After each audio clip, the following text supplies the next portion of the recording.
welcome to British Conspiracy. If you are new to our channel, please like, subscribe, hit that bell notification, share it on Facebook. It really does help us out. We've got these patents by John St Clair, right? John Quincy St Clair. Now, some people have called him the greatest inventor of our generation. I think that might be going a bit far, but he did put in several patents around the early 2000s, 2006, most of them 2006 by the looks of it, for some really like extraordinary devices. Now, I would have put this in as a bit of a joke, or as a hoax. But like you said, you start actually going through some of the patents and some of the maths and a lot of the wording he uses in his patents is either genius or just gobbledygook, because I don't understand it. I don't understand any of it. I don't even understand half the words he uses. Well, so he's either a genius or a madman. I did degree level physics, so I can read some of the equations, and they don't seem to be misusing any mathematical symbols, and they do seem to relate to the physical concepts that he's discussing within the patents as well. That's amazing. So, okay, so you probably understand it a lot more than I do. I understand some of the principles, and when we get into the stuff like the remote viewing amplifier, I do kind of understand where he's coming from, I think. But I mean, so the physics is high end. We'll put it that way. Yeah. Right. So he put these patents in. Now they were never granted, I should say. So none of the patents were ever granted. Their status is set as abandoned. So I looked into that. Apparently, what happens is you put a patent in, they go over it. If it's very clear and they can see like how the technology developed and all this sort of thing, they can grant it. But what they tend to do is they'll tend to have questions. So they'll go back to you and they'll send questions back to you, and you then have like a month or 6 weeks or something to respond. Mm-hmm. Basically, this is what happened. They had questions because some of the technology is way out there. Mm-hmm. He never responded. But we do have his address, 52 Kings Court, San Juan, Puerto Rico. I've never been able to find any images of the guy, even though there is some stuff out there that says it's him, but it's really hard to substantiate. I've never read any interviews with him or anything like that. We've just got a name, an address. I went on Google Maps and found it, so we've got images of where he lived, and just these patents that were released over like an 18-month period. Does it look like just a normal residential address? Does it in a street in Puerto Rico? It's a block of flats. Yeah. Nothing unusual then. Okay. No, I was hoping for like an evil lair, like Bond, like it to be like a volcano with a door in the front or something. Yeah. But it wasn't. It's just a block of flats. Strangely, no. Shame. I only know hoping like big fence with barbed wire and laser beams, freaking laser beams. But no, nothing like that. So right, if we start with triangular spacecraft. Yeah, sure. Because that's what we've been looking at quite a lot recently. That was what we've been looking at a lot, yes. Very much so. Now, a lot of his patents have lovely stories that go with why he got there. This one doesn't. It really does just talk about the design of the vehicle. Again, a lot of maths, a lot of stuff that sounds really interesting, like it's a equilateral triangle with a parabolic antenna centrally located in the bottom of the hull. A horizontal slot antenna is located along the side of the hull. Each back corner has a corner conducting plate, which is charged with positive voltage, and it goes on like that. The crux of this seems to me to be about creating positive and negative ion in a specific way that creates both lift and propulsion. It creates an electromagnetic force. Is the best way I can trying to understand it. Well, see, that's the whole problem in physics, isn't it? It's the unification of the theories of the very large with the very small. You know, the theory of gravity obviously existing in the theory of very large objects, planets and stars, etc., and the gravitational effect. Gravitational physics and then the electromagnetic, force that exists on an atomic scale, where you've got the electron orbiting around, negative charge electron orbiting around the positive charge, Yeah. Getting into this Photons quantum mechanics sort in of the nucleus. area. And in the electromagnetic force, and they haven't found a way to unify electromagnetism with gravity yet. I believe that is where the answer lies in terms of getting away from fossil fuel And anti-grav jet technology. engines and into anti-gravity technology. I personally believe that certain very well-funded agencies have been researching into this for 60, 70 years, and have been keeping that research secretive for that period as well. Because one thing I did find out about when I was looking into this guy was they do think he's possibly connected to some like ancient groups and organizations.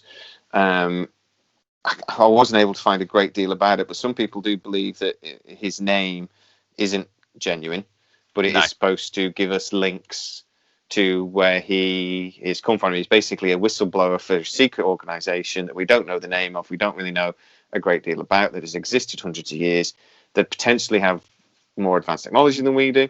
That's trying to let us know that this technology exists, and the purpose of these patents wasn't to get them granted, it was to just put information out in the public domain. Yeah. And then when you start thinking about the reason I went with the triangular spacecraft first patent, even though it's probably the least interesting to talk about from the patent point of view, there's not. I suppose it is interesting from the fact that he has incredible claims of what this vehicle can do. It does look an awful lot like the Salvador Pay patent that was granted and is a triangular spacecraft potentially that can travel between air and water without any change in vector, change in speed. It doesn't matter if it's in underwater or in air or in space, this vehicle, and that is a genuine, real patent. This has a lot of similarities to it. I would like to see the patent brief for this American military patent on. I'll tell you what, mate, it's similar. Is it very similar? You talking about the antennas and the way this is supposed to move electrons around the three sides of the vehicle and creating a sort of a gravitational or electromagnetic field around the vehicle. Right. Similar. I mean, it's not. That interacts with a gravitational field and thus creates some kind of anti-gravitational basically, effect. Yeah. The thing I like about these patents as well is he's not talking about any like exotic materials. He's talking about copper and like construction technique that we understand. Do you know what I mean? Yeah, he's talking about antennas that we already use and the construction methods that we understand. Yeah. So I mean, again, he seems to be trying to tell us in a way that we understand. And then we talk about the amount of triangular spacecraft, triangular vehicles we see and have seen for the last 50 years. And then, like I said, the Salvador Pay patent comes out, which on the surface looks very, very similar. And that, like I said, was granted, is part of the US military. He just released this somewhat 14 years earlier than present. Yeah. It gives it starts to start making you wonder. Has he just drawn a triangle and done some fast posh maths and big words to confuse us, or is he actually trying to explain something that is very possible? And this guy is actually a whistleblower, and his name isn't real, but it is supposed to give us a hint of where he's come from, and that's why we now can't find him. Yeah, I mean, because in this triangular spacecraft, it starts talking about the Laplace equation when substituted into that, but to be honest, like glancing over the formulae that he's using and the constructs that he's talking about within physics, they don't seem to be out of place. Let's put it that way. So I think from that, then I think we can agree. Like I have no when it comes to this sort of thing. I have some knowledge of experimental physics. I have some knowledge of the theoretical stuff we're talking about and how gravity works and blah blah blah blah. I have no experience when it comes to the math, none. Which is why I could never have been a physicist. I'll talk about it all day, and then somebody go, "Well, can you just show us on a blackboard how that works?" And I'll be like, "No," because I can't do it. I don't understand it. I'm the opposite. I like maths. It's just it's a simple way of noting incredibly complex scientific constructs. Yeah. So it's almost like shorthand. for an admin receptionist, and they used to do it all in shorthand. It's kind of like that, isn't it? That's kind of like what maths is for physicists. It's a way of noting. Yeah, that's all maths. I couldn't even figure out algebra at GCSE, mate, so you got no chance with me on that one. But I can understand the theory. Now, the theory, what he's talking about, makes sense to me. I can see where he's coming from. Throughout this, I can understand a lot of the theory. You understand the math. So what I'm saying is, between us, we can kind of say, well, at very least, this guy isn't a madman sat in his pants at home. No. Just on the internet. He is whoever he was a very intelligent guy. Whether this is a hoax or not is different. But if it is a hoax, it's a very intelligent hoax. Well, and I don't really see most the people point. don't go into this level of detail with a hoax, do they? They don't go to they don't put a patent into the patent office for acceptance. They don't go into the formulae behind their hypothesis, trying to obviously provide evidence for their theory and how it can be tested. Easily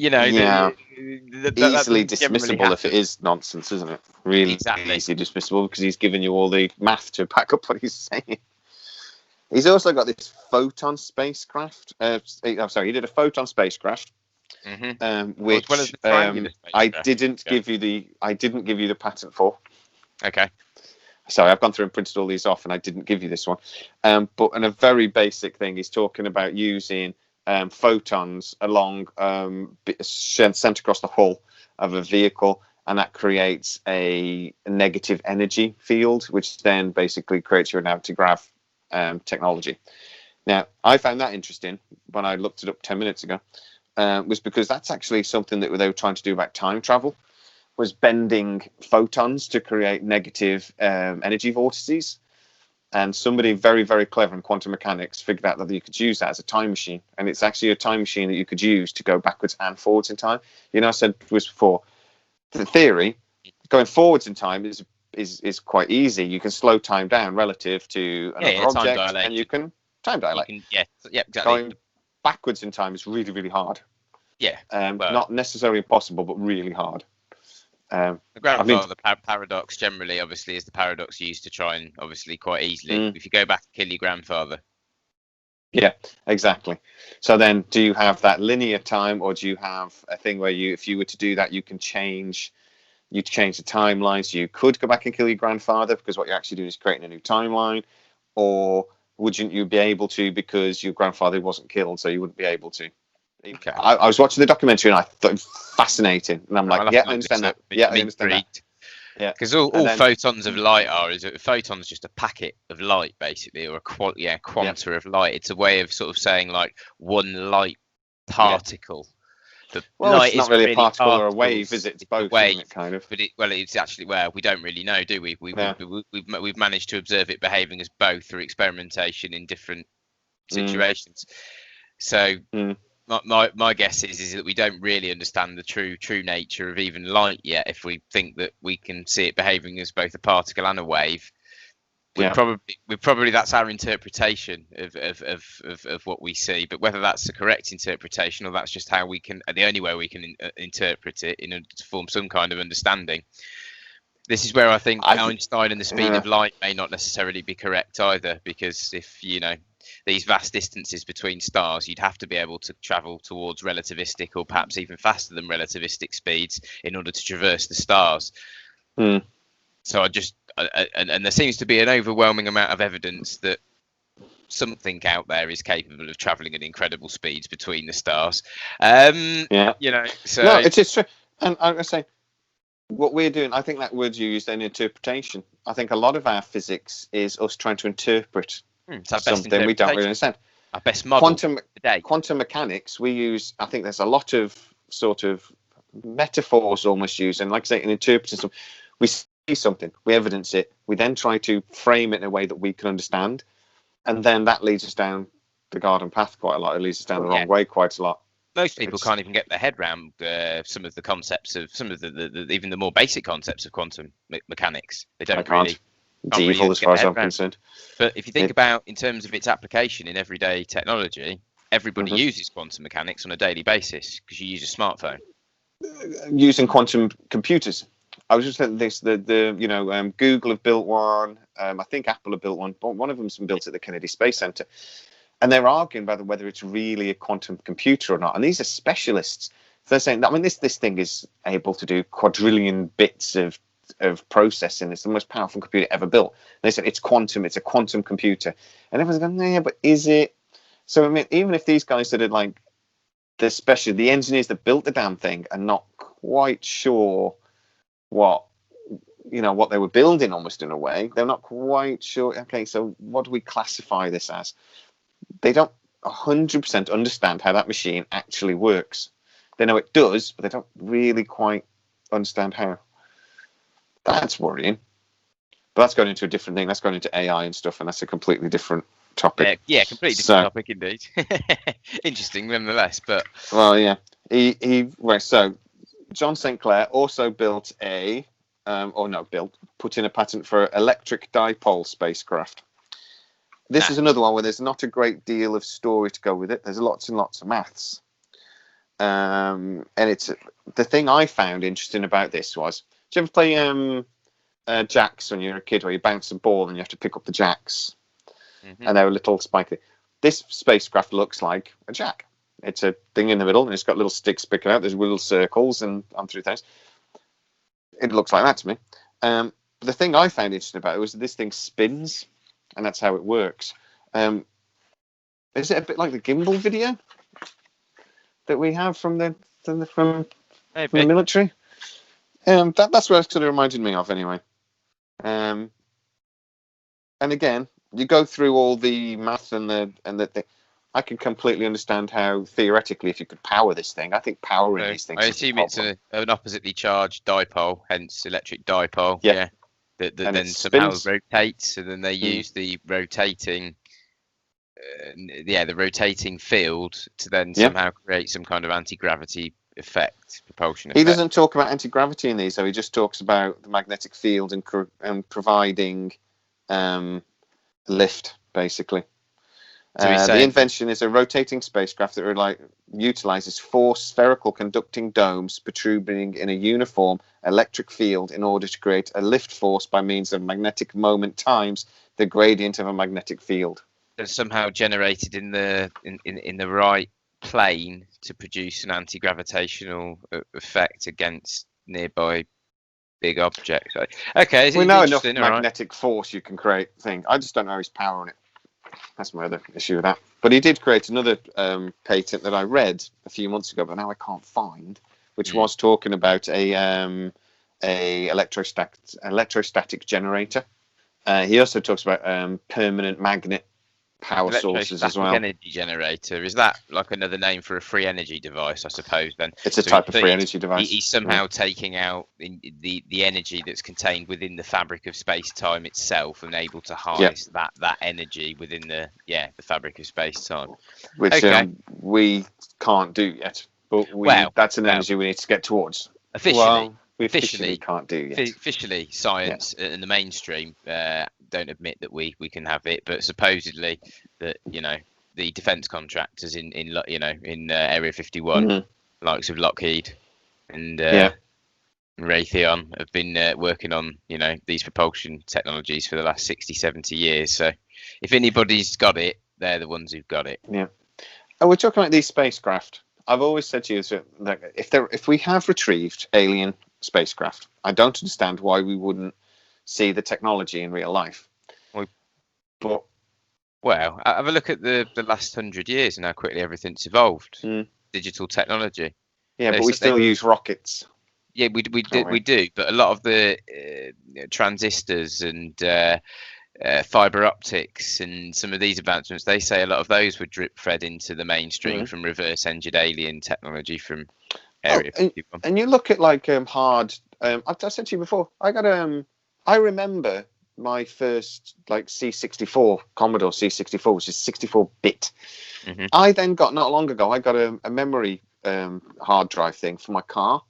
The USB bit that stuck into the bit that went in was loads bigger than the actual. The rest. It was about that big. It was tiny, about half a centimeter by a centimeter wide, and it held 8 gig of information. I just put all my music on it in the car.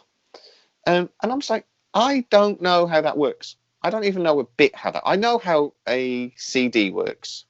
Reflective, you beam a laser on it. Reflective, you get the digital information off it. I Yeah. do have no idea how a solid micro, solid memory processor works. I don't Zeros and understand it. ones in binary. Yeah, but physically, practically, how is that information recorded in a solid state like that? I don't know. And how can you then record over it multiple times? I don't understand it. I've tried to look into it. I don't understand how my LCD TV works. I don't understand how it works. Yeah, I've looked into that. I know how the LCD TVs work. They're I suppose a step up from the old electron gun TVs, with the big backs that were, exactly. Yeah. I understand the bit about like how there's lots of little pixels, and they cross them. So you get the one piece of information goes that way, and one piece goes that way, and that tells you what color to be. So I understand that, but practically how the TV does that, I've no clue. No, as most people don't in today's society, the electronics they use on a daily basis, they have no idea of how it functions and would no idea of how to rebuild it if it broke, or if the factory that made it burnt down, or all of the factories that made TVs all over the world burnt down. Yes. Yeah, actually, I think I could, if my car broke down, probably with enough effort, figure out how to fix it. If my TV breaks down, there's no chance. Depends on none at all. There's too much electronics in modern cars. Well, that's the thing, isn't it? If it's the CPU that's gone down, you're fucked. Yeah, I get you that. Right. So if we go on to the more interesting patents that Mr. St Clair did. So the three we got is the remote viewing amplifier, the full body teleportation system, which I want very much, and the walking through walls training system. Start with remote viewing. Yes. Right. Now,